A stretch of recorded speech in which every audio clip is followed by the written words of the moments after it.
Kıymetli izleyicilerimiz, Almanya'da vaka sayısı 100 bine doğru gidiyor ve çok hızlı bir şekilde ilerliyor. Hayatını kaybeden insanların sayısı da 300 ile 500 arasında günlük değişiyor.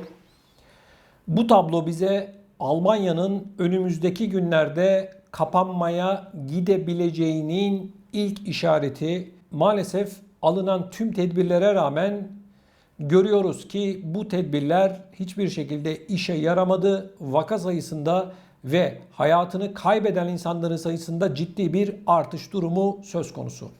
Şu anda Almanya'da Bavyera eyaletindeki yoğun bakımlar tamamen doldu. Askeri uçaklarla buradaki hastalar, yoğun bakım hastaları başka eyaletlere naklediliyor. Almanya Federal Sağlık Bakanı Spahn'ın yapmış olduğu açıklamaya göre yaklaşık 100 bin kişi önümüzdeki günlerde başka bölgelere nakledilmek zorunda. Hatta çevre ülkelere de bu hastalar gönderilecek. Durum daha da ağırlaşıyor. Robert Koch Enstitüsü'nün başkanı da yapmış olduğu açıklamada vakaların çok hızlı bir şekilde artacağını, durumun çok acil olduğunu da ifade ediyor. Değerli izleyicilerimiz, bizler bu ekrandan defalarca anlattık. Anlatmaya çalıştık. Alınan bu tedbirlerin insanların hayatını gerçek anlamda kolaylaştırmayacağını söyledik. Alınan tüm tedbirlere rağmen aşı, maske, mesafe ve diğer kurallara rağmen bu tablo eğer bugün bu noktaya geldiyse geçmişte alınan bu tedbirlerin başarılı olduğunu söylemek doğru olmayacaktır. Her ne hikmetse Almanya ve diğer Avrupa ülkelerinde vaka sayısı bu kadar artarken BioNTech'in sahibi olan Profesör Doktor Uğur Şahin ve eşi Doktor Özlem Türeci'nin ortalarda görünmemesi de düşündürücü. Artan vaka sayılarıyla ilgili olarak açıklama yapmamaları ondan da düşündürücü. Kıymetli izleyicilerimiz, bizler bu ekrandan Profesör Doktor Uğur Şahin'in kayıp olduğunu açıkladık. Ortada yok dedik. Bizim yapmış olduğumuz bu yayınlarımızdan sonra Profesör Doktor Uğur Şahin ortaya çıktı. Nasıl çıktı? Ne dedi? Söyleyeyim ben size. Şimdi biliyorsunuz yeni bir varyant var. Bu koronavirüsün yeni bir mutandı. Nu varyantı Güney Afrika'dan kaynaklandığı ifade ediliyor. Uğur Şahin ve Özlem Türeci çıkıp yani bu kadar artan vaka sayısıyla ilgili hiçbir şey söylemediler. Ortadan kayboldular.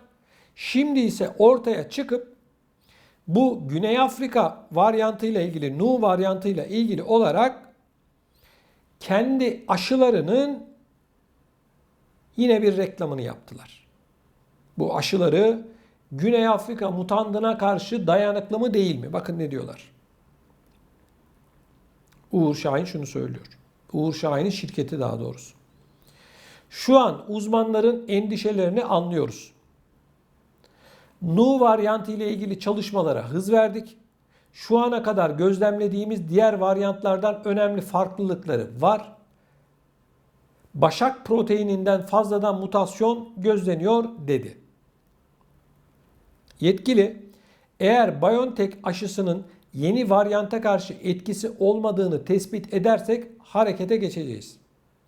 Pfizer ve BioNTech aylar öncesinden yeni bir varyantın ortaya çıkması durumunda mRNA aşısının 6 hafta içerisinde güncellenebilmesi ve yeni aşıların 100 günde teslim edilebilmesi için çalışma yapmıştı. Bu amaçla şirket varyant bazlı aşılar için klinik deneylere başladı deniliyor. Değerli izleyicilerimiz, bu açıklama bir kez daha bize gösteriyor ki Almanya'da ya da diğer ülkelerde artan vaka sayıları bunların umurlarında değil. Hayatını kaybeden insanların da hiçbir şekilde bunlarda, bu şirketlerde bir etkisi yok. Bunlarda ne etkili biliyor musunuz? Şu, Para. Money. Şimdi şirket çıkmış diyor ki yeni mutanta karşı eğer bizim BioNTech aşısı etkili olmazsa biz yeni çalışmalara başlayacağız ve 100 gün içerisinde üretim yapacağız diyor. Arkadaşlar, Profesör Doktor Sayın Uğur Şahin ve saygıdeğer eşi Özlem Türeci artan bu vakalara ve hayatını kaybeden insanlara rağmen çıkıp bugün bir açıklama yapmıyorsa bilin ki ortada bir sıkıntı vardır. Şu anda Almanya'da günlük vaka sayıları 100 bine yaklaşıyor.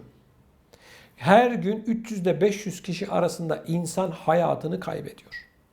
Sen bu sıvılar ortaya çıkmadan önce çıkıp benim bu sıvılarım %95, %96 koruyor diye açıklama yapmadın mı?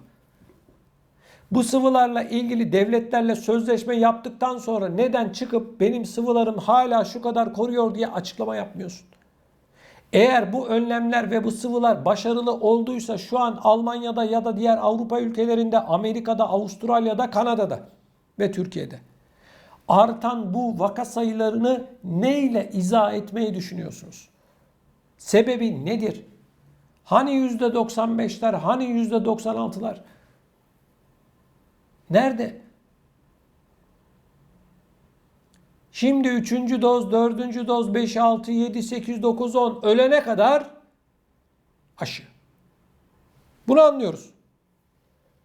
Yine Uğur Şahin çıkıp açıklama yapmıştı bundan bir ay önce. Her 6 ayda bir mutlak surette bu aşılar yeniden vurulmalı dedi. Şimdi arkadaşlar, olay belli, olay ortada. Ama Uğur Şahin ve Sayın Özlem Türeci'den artan vakalarla ilgili ne ses var ne de seda var. Ben merak ediyorum.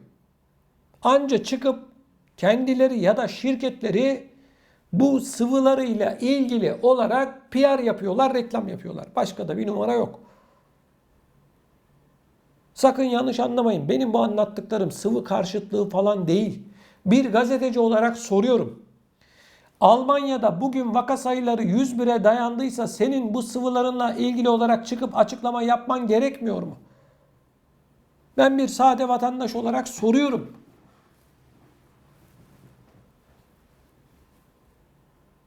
Ne zamana kadar bu durum devam edecek? Kardeşim her 6 ayda bir bu sıvıları vurun diyorsunuz. Tamam vuralım, doktorlar ne diyorsa. Siz de doktorunuza mutlaka danışın. Doktorunuz ne diyorsa onu yapın izleyicilerimiz. O ayrı bir şey. Ben başka bir şey konuşuyorum. Ben işin ekonomik ve sosyal boyutunu konuşuyorum. Devletler imzayı atıyor, vatandaşın parasını veriyor bunlara. Şu anda kıymetli izleyicilerimiz Profesör Doktor Uğur Şahin'in 7 milyar avro civarında serveti var. Dünyanın en önemli zenginleri listesine girdi. Almanya'da da ilk 50'de. Hayırlı uğurlu olsun. Kimsenin parasında pulunda gözümüz yok. Allah daha çok versin. Ama 100 bine yakın insan bugün yeni vaka olarak yakalanıyorsa bu hastalığa çıkıp 2 satırda bir şey söyle be kardeşim ya.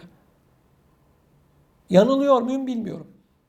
Lütfen bu konuyla ilgili görüşlerinizle siz de bu videomuzun altında bulunan yorum bölümüne yazarak bizlere iletin. Bunun yanı sıra sizlerden ricam mutlaka bu yayınlarımızı beğenin ve mutlak surette de kanalımıza abone olun. Gündeme getirilmesini istediğiniz konular varsa da bunları da videonun altında bulunan yorum bölümüne yazarak bizlere iletebilirsiniz.